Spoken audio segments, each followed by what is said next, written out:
వరంగల్ జిల్లా పార్టీ ముఖ్య నాయకులకు మా వరంగల్ జర్నలిస్టులందరికీ పేరు పేరున నమస్కారం.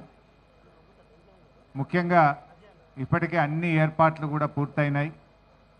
వరంగల్ జిల్లా పార్టీ నాయకులు బాలమల్లు గారు గత 10-15 రోజుల నుంచి ఇక్కడే ఉండి అద్భుతమైనటువంటి ఏర్పాట్లు చేశారు.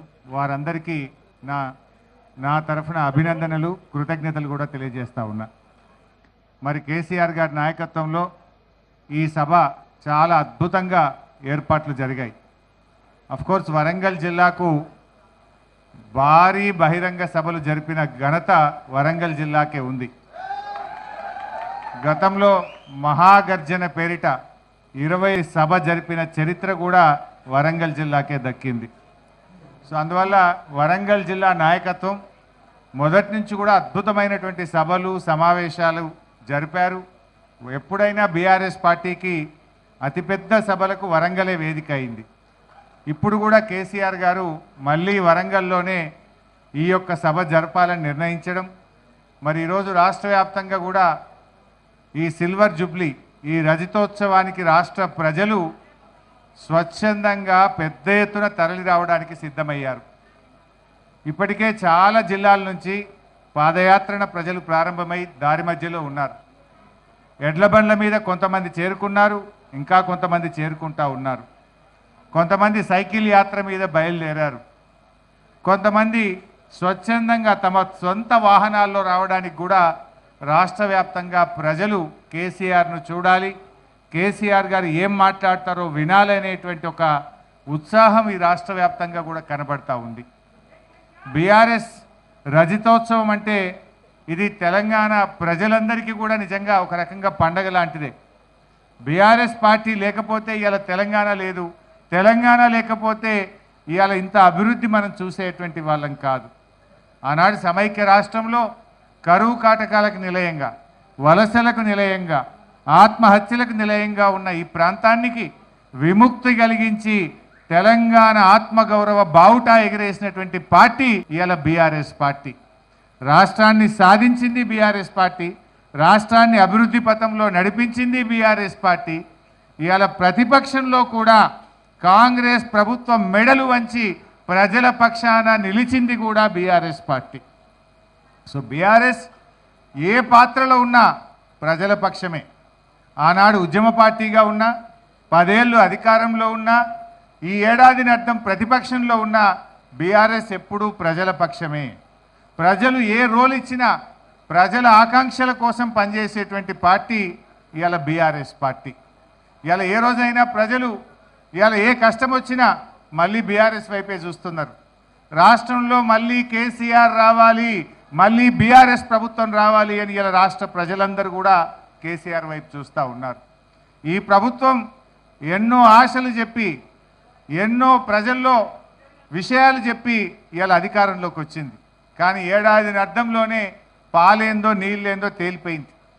ఈ కాంగ్రెస్ ప్రభుత్వం అన్ని మాయమాటలు చెప్పిన ప్రభుత్వంగా ఇలా ప్రజలకు అర్థమైపోయింది. ఒక్క కొత్త పథకాలు సరిగ్గా నడవలేదు, కానీ ఉన్న పథకాలు మాత్రం బంద్ పెట్టిండ్రు. ఏడాదిని అర్థంగా ఫీజు రియంబర్స్మెంట్లో ₹1 ఇయ్యక ఇవాళ విద్యార్థుల చదువులు ఆగమైతా ఉన్నాయి. లక్షలాది మంది విద్యార్థుల జీవితాలు రోడ్ల మీదకి వస్తున్న పరిస్థితి. ఇలా కేసీఆర్ కిట్ బంద్ అయిపోయింది, రైతు బంధు బంద్ అయిపోయింది, బతుకమ్మ చీరలు బంద్ అయిపోయినాయి. కళ్యాణ లక్ష్మి అయితే పిల్లలు పుట్టినదాకా కూడా వస్తలేవు. తులం బంగారం దేవుడేరకు కానీ కళ్యాణ లక్ష్మి చెక్కులు కూడా రానటువంటి పరిస్థితి ఏర్పడ్డది. ప్రభుత్వం మొత్తం కూడా ఇలా కాంగ్రెస్ ప్రభుత్వం శృతిలేని గతిలేని ప్రభుత్వం అయిపోయింది. డైరెక్షన్ లెస్ ప్రభుత్వం అయింది. క్యాబినెట్లో కాంగ్రెస్ ప్రభుత్వంలో ఒక శృతి లేదు, తలా ఒక మాట మాట్లాడుతూ ఉన్నారు. ఇలా రాష్ట్ర ఆదాయం తగ్గుముఖం పట్టింది. బీఆర్ఎస్ ప్రభుత్వం ఉండగా ఏటా 12% రాష్ట్ర ఆదాయాన్ని పెంచింది బీఆర్ఎస్. సంపద పెంచింది, పేదలకు పంచింది. కానీ కాంగ్రెస్ వచ్చిన తర్వాత ప్రభుత్వ ఆదాయం మైనస్లోకి పోయింది. జీఎస్టీ తగ్గింది, స్టాంప్స్ అండ్ రిజిస్ట్రేషన్ తగ్గింది, ఎక్సైజ్ ఆదాయం తగ్గింది, మైనింగ్ ఆదాయం తగ్గింది, ఆర్టీఏ వెహికల్ రిజిస్ట్రేషన్ ఆదాయం తగ్గింది. ఓవరాల్గా ఈ ప్రభుత్వ వైఫల్యం వల్ల పాలన చేతగాక మొత్తం పరిపాలన కుంటుబడ్డటువంటి పరిస్థితి మనకి రాష్ట్రంలో కనబడతా ఉంది. ఇవాళ రేవంత్ రెడ్డి గారు కేవలం మాటల మనిషిగానే మిగిలిపోయింది తప్ప చేతల్లో ఫెయిల్ అయిపోయింది. దేవుని మీద ఒట్టుబెట్టి రుణమాఫీ చేయకుండా దేవుళ్ళను మోసం చేసిన చరిత్ర. నిండు అసెంబ్లీలో 31 మార్చి 2025 కల్లా రైతులందరికీ రైతు బంధు ఇస్తానని ఇటు అసెంబ్లీని మోసం చేసిండు, అసెంబ్లీని తప్పుదో పట్టించిండు, దేవుళ్ళ మీద ఒట్టుబెట్టి మాట తప్పి దేవుళ్ళను కూడా మోసం చేసినటువంటి ముఖ్యమంత్రి ఇవాళ రేవంత్ రెడ్డి.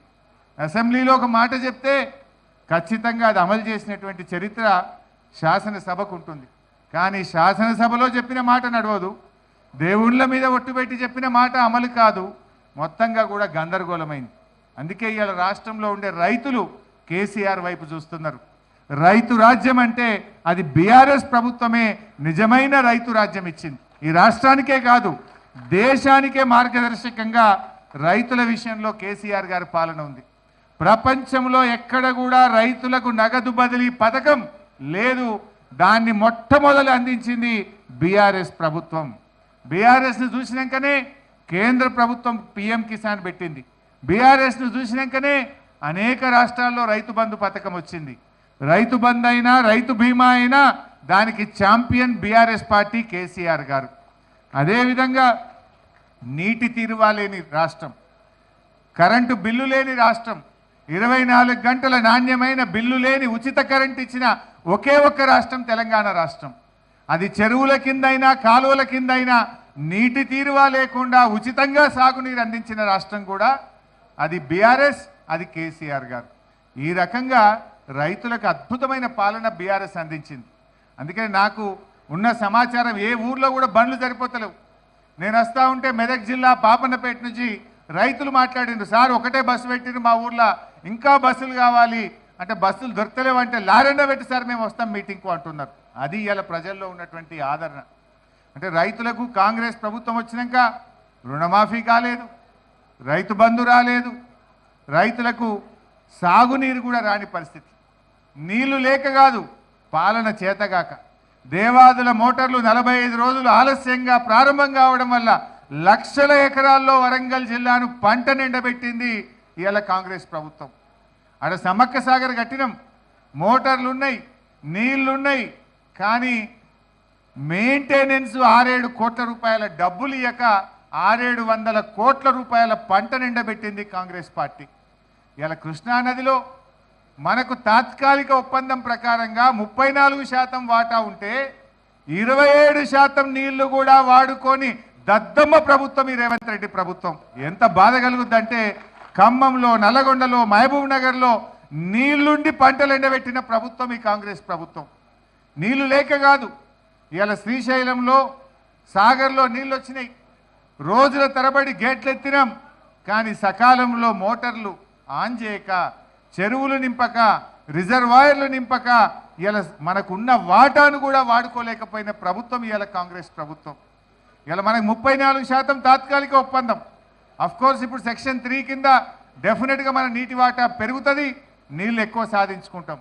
గత 10 ఏళ్లలో 36%, 34%, ఎప్పుడైనా 30కి పైగానే నీళ్లు వాడింది బీఆర్ఎస్ ప్రభుత్వం. కానీ కాంగ్రెస్ ప్రభుత్వ చేతగానితనం వల్ల, నిర్లక్ష్యం వల్ల, రైతుల మీద ప్రేమ లేక